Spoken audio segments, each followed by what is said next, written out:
Let's talk some Virginia basketball. Chris Graham here for Augusta Free Press. Virginia, a big win on the weekend with a 76-67 win at Wake Forest, which had won 15 straight home games, had been 28-2 at Lawrence Joe Coliseum, dating back to the start of last season, 10-0 this year before Saturday. And among the wins, Duke, Clemson. The Clemson game was earlier last week. And Virginia got out to a 19-point lead in the first half, a torrid shooting stretch, 9 in a row, 11 of 12, had a 34-15 lead. Wake chipped away, but then things got really interesting for Virginia in a not interesting way if you were watching the game. 4 fouls on both of Virginia's point guards, Reese Beekman and Kihei Clark. And there was a 3-minute stretch in the second half where both were on the bench with those 4 fouls. I think it was around the 10:45 mark or so when Kihei Clark picked up his 4th.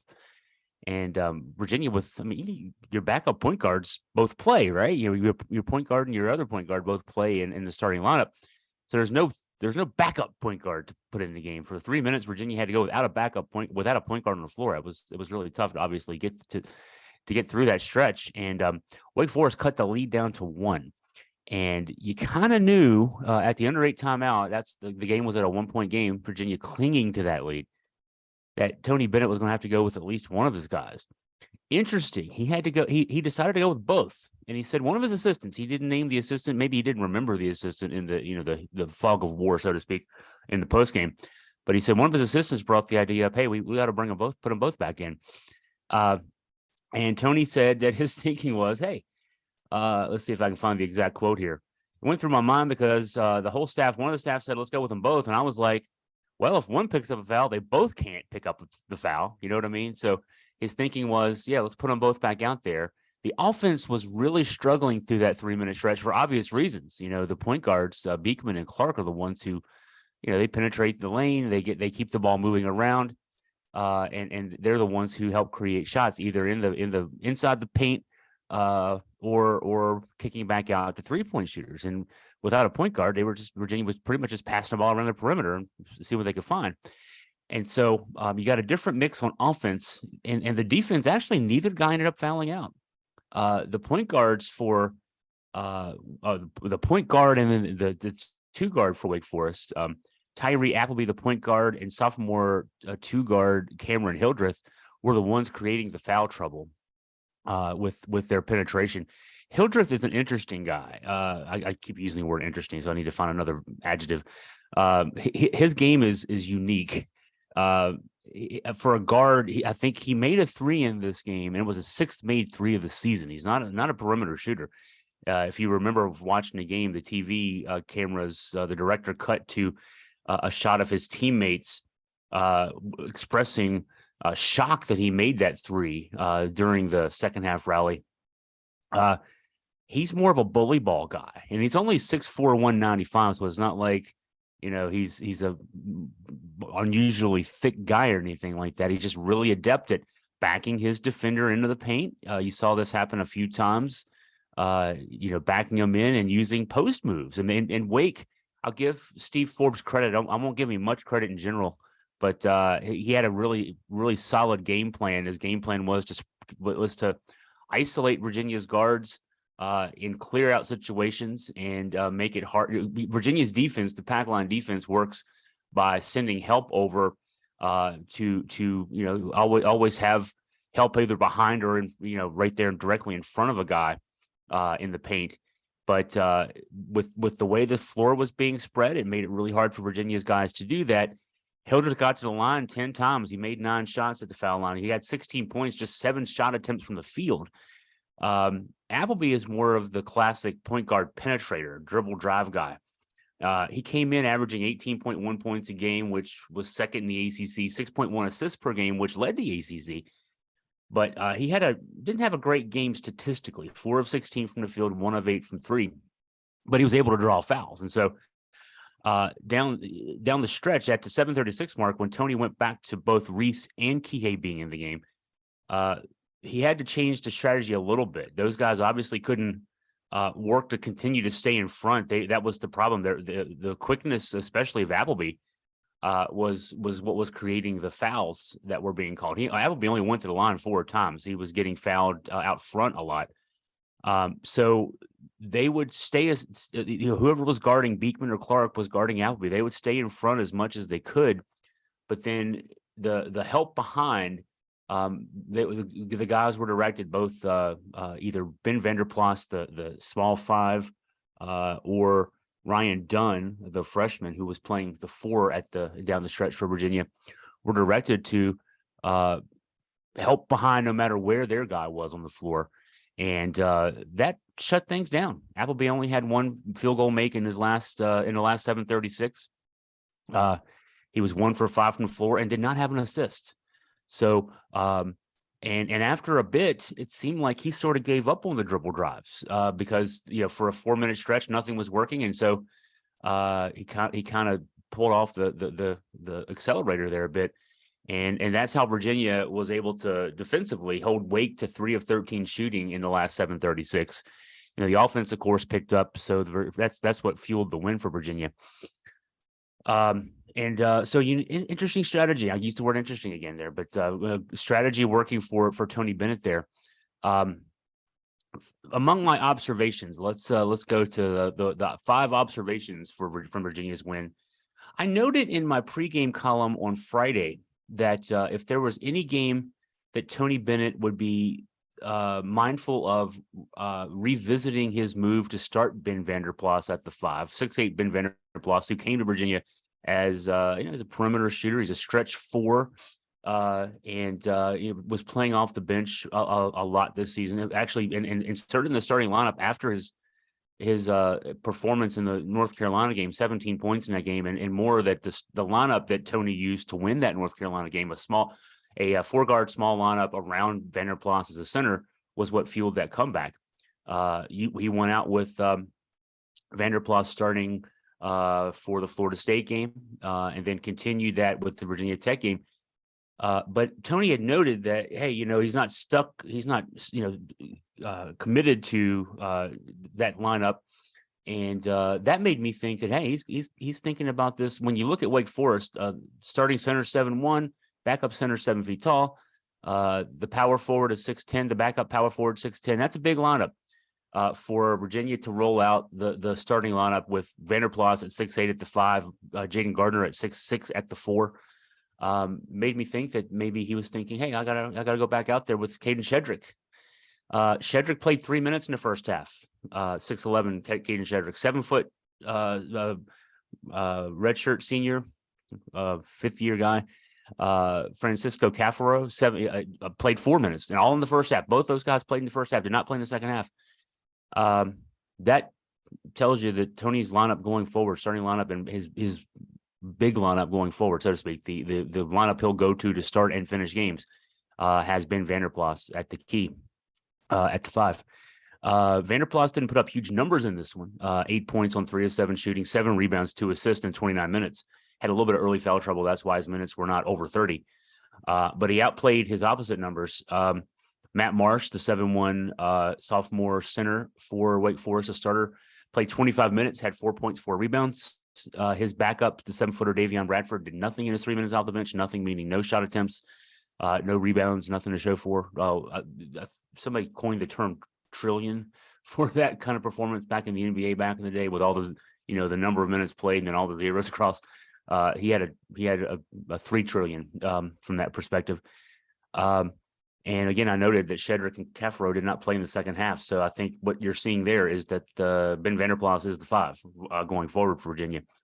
And a corollary to that observation, Ryan Dunn is, I think, on the verge of, he's going to be the starter soon at the 4. I mean, I'm speculating there, but Virginia has the midweek off. So Tony Bennett, as I'm recording this, it's a little bit after 10 o'clock on Monday morning. Tony will be talking to the media at noon today. I doubt that he'll address his thoughts on, I'm not going to jump on there and ask about Ryan Dunn to give everybody else the tip here, but Dunn has been averaging, he got 30 minutes on Saturday, scored 5 points, had 8 rebounds, hit a 3, had a big follow-up dunk, and his plus minus was plus 13, which was tied for the team best. Jaden Gardner, who was last season's leading scorer and leading rebounder, he had 20 minutes as a starter. Actually, I was going to say 20 minutes off the bench. He had 20 minutes as a starter. Dunn had 30 minutes off the bench. Some of those minutes for Vander Plas, some of those minutes for a lot of those minutes for Gardner. Gardner had 5 points, 2 rebounds in 20 minutes, 2 of 7 shooting. Last 3 games, this is, where as the lineup has changed. In the last 3 games, Dunn has averaged 23.7 minutes per game. Over the last 3, Gardner's averaging 20.7 minutes per game. So Dunn is getting more minutes. His counting numbers for Dunn, 5.7 points, 5.0 rebounds, not extraordinary. Gardner's even less so, though. 6.7 points, but 3 rebounds. And then here's this number, to me, the most important number, the plus minus. And Joe, for those who are, what's a plus minus?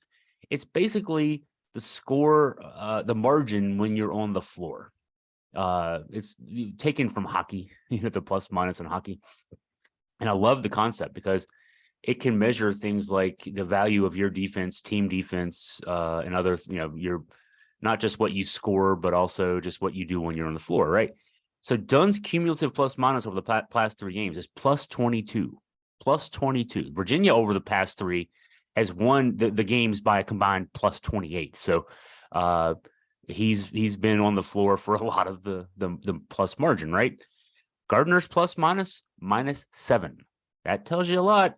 Ryan Dunn is a positive contributor to the plus minus and to Virginia's margins, and Gardner has not been. So I won't be surprised to see Gardner rolled out as the starter maybe for the next few games. But don't be surprised also that you'll see Ryan Dunn finishing the games. And that's, right, that's the more important part of things. Another nice game from IMAC. Isaac McNeely famously was told to take the parking brake off before the Syracuse game. The 5 games since he was told to take the parking brake off. Virginia's 5-0. The stretch, Virginia going from 2-2 in the ACC to 7-2 in the ACC. McNeely's had pretty good stretch in that period of time. He had 11 points on Saturday, 3 of 6 shooting from 3 in 23 minutes off the bench. In the 5-game winning streak, McNeely's averaging 8.8 points a game, and he's shooting 12 of 21 from 3. That's what you got him for. I had noted in a column before the parking brake comment, and it was something I picked up from watching a game, one of the Virginia's road games, watching it at home. Dan Bonner was calling the game for whoever it was that night he was working for, and noted that McNeely, who is a 3-point shooter, we know he's shooting 57% from 3 in the last 5 games, that he wasn't catching the ball ready to shoot threes. He was catching the ball, and his first instinct seemed to be to either pass the ball or try to dribble into the paint, or dribble towards the paint at least from the 3-point line. And Dan kept saying during that broadcast, he's a shooter. His role out there, if Reese Beekman and Kihei Clark are going to create looks for him, he needs to be ready to take advantage of those looks. That makes the defense have to play him tighter out there, and actually creates more opportunities for those guys to drive and do some stuff in the paint. And so I remember writing that, and then then Tony after the Syracuse game noted that he had said to I think it was the Pitt game, actually, the last loss. Now that I think about it, where Dan said that, then since then McNeely's he's not completely taking the parking brake off. He's at 21 attempts over 5 games is 4 attempts a game. He could probably do a little bit more, honestly, but he is at least showing some willingness to get out there and take advantage of his skills, which are to shoot the ball very, very well. Another guy who's playing well and shooting well is Armand Franklin. 25 points, career high, 9 of 21 shooting, 5 of 13 from 3, 10 rebounds, also a career high for Franklin in the win over Wake Forest. Over his last 8 games, since the goose egg in the loss at Miami back on December 22nd. I'll parenthetical reference here, right? I was going to talk about his last 8 games. I'll talk about the 6 games prior to that, including that goose egg against Miami. Actually, it was 7 games. He'd averaged 6.2 points a game. He'd been shooting 32% from the field, 30.8% from 3. Over his last 8, since that game, since the Miami game, averaging 16.6 points, 5.8 rebounds per game, shooting 44.2% from the field, 38.2% from 3. That's the Franklin Virginia needs. and he's emerged as the go-to scorer.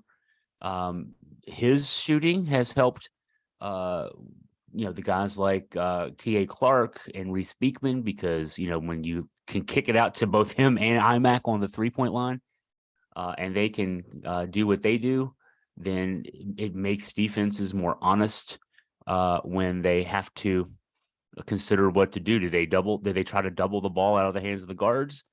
You do that, you're going to leave the three-point shooter open. If you don't, then you're leaving those guys for the rim runs. And it's really that, and the insertion of Vander Plas into the more regular lineup. He himself is a guy who can create from three. He can hit the open 3-point shot. It's kept the middle of the lane open for a lot more creativity. I'll be writing this week with Virginia on the bye, the midweek bye. The ACC's got 15 teams, so one team has to take off. They rotate this through either the midweek or the weekend, Saturday. Each of those play periods during the season. So I'll be looking at Virginia's offensive efficiency with the new lineup. I'll be looking at doing some lineup analysis. We'll do a few things to kind of break down how things are going with this Virginia team. Be doing that on Augusta Free Press site, but also then we'll come back afterwards and kind of break it down here on the podcast as well. That's Franklin and IMAX numbers. Probably it all goes together. It all goes together with what these guys have been able to do the last few games. And it made me look back. I looked back at the starting lineup for the Virginia team that won the national championship in 2019, just to refresh myself. Not the season long starting lineup, because Jack Salt started a lot of games for that team. But in the national championship game, Jack Salt played 4 minutes. Jay Huff played 3 minutes. Your starting lineup was basically a 4-guard lineup around Mamadi Diakite at the 5. You had DeAndre Hunter, you had Ty Jerome, you had Kyle Guy, and now I got to go back. I keep forgetting who the 5th guy was. It's funny how that can be. This won't take very long. How am I forgetting that? I looked this up like 2 times yesterday to refresh my memory. Yeah, Kyle Guy, DeAndre Hunter, Ty Jerome, and K.A. Clark. Oh, yeah, that's why I keep forgetting. K.A. Clark has been around so long. 4 guards, 2 point guards around Diakite. Braxton Key played 28 minutes off the bench. I mean, Braxton Key is maybe your Ryan Dunn. The Ryan Dunn is also sort of your Diakite. I don't know how he fits in. But Virginia's down to a 7-man rotation. I think when you start thinking about it, obviously Cafaro and Shedrick are there in case Vander Plas gets into early foul trouble, or Dunn does, or Gardner does. They're certainly there to fill in there. But I think your guard rotation is well established at this stage. I don't think I even have to, because the fact that the starters are the 2 point guards, Beekman and Clark, and then you got Franklin, and really the guy off the bench, the one guy off the bench at guard is McNeely. Those are where your minutes are coming from in the backcourt. Gardner is getting the starts, Vander Plas is getting the starts, and Dunn is your 3rd guy there. So that's your 7-man rotation, and Cafaro and Shedrick being then sort of your Salt and Huff from 2019, and so that's in this lineup. I mean, I'll give you the early hint towards things. I did crunch the numbers. The offense is averaging since the 15-12 mark of the second half in the North Carolina game, when Bennett went with Vander Plas to 5 with 4 guards around him. Virginia is averaging, by my math, 1.23 points per possession on offense. Now the defense has given up a little bit more points with that group in than Bennett would probably like, but the margin is increased. But that 1.23 points per possession for Virginia on offense, if it were for full season, would rank first in the NCAA Division I. So that tells you how effective this offense has been. We'll get more of a deep dive to really break that down as the next few days roll on. So I think that will wrap us here for this quick podcast. If you want, a lot more detail on AugustaFreePress.com. If you have a story idea, something you want me to look into in terms of, any of these facts and figures, other facts and figures I haven't considered. And I should update you about the cat situation. The cat has been rehomed, so the cat is no longer terrorizing my dogs. So from the standpoint, that's good news. Good news. Anyway, if you want to get in touch, email me at chris@augustafreepress.com.